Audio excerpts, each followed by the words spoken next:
सुप्रभात सर्वांना। देवाला आपण धन्यवाद देऊया, कारण ही सुंदर सकाळची जी वेळ आहे ती त्याच्या कृपेने त्याच्या दयेने आपल्याला त्यांनी दाखवलेली आहे। आज आपण देवाचे लेकरं या नात्यानं आपण हे ख्रिस्ती जीवन जगत असताना किंवा ह्या जगामध्ये राहत असताना प्रियानो, तुम्ही आणि मी कधी आपल्या सार्वकालिक जीवनाविषयी विचार केलेला आहे का? कारण आपण हे ख्रिस्ती जीवन जगण्यापाठीमागे एकच उद्देश तुमचा माझा आहे, तो म्हणजे आपल्याला सार्वकालिक जीवनाची गरज आहे।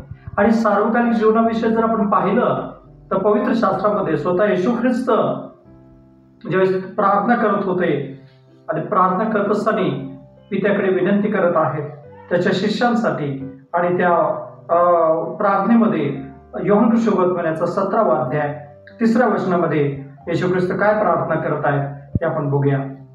वचन असं सांगतं, योहान 17:3, सार्वकालिक जीवन हेच आहे की तो जो एकच खरा देव त्या तुला व त्याला तू पाठवले त्या येशू ख्रिस्ताला त्याने ओळखावे।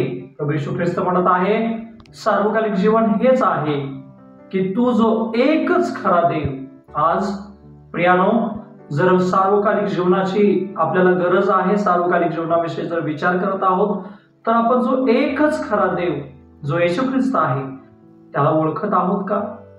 मी म्हणत आहे तुम्हाला आणि मला, ओळखत आहोत का? तो ठाऊक आहे का असं नाही, तर आपण त्याला ओळखत आहोत का? कारण का, जर सार्वकालिक जीवन पाहिजे तर आज आपल्याला वचन स्पष्ट म्हणत आहे की येशू ख्रिस्ताला, त्या एकच जिवंत देवाला आपण ओळखलं पाहिजे। विचार करूया, आपण त्याला ओळखत आहोत का? आज हा विचार जर तुम्हाला आवडला असेल तर आमचं जे चॅनल आहे ते लाईक, शेअर आणि सबस्क्राईब करा। देव तुम्हाला आशीर्वादित करो। आमेन।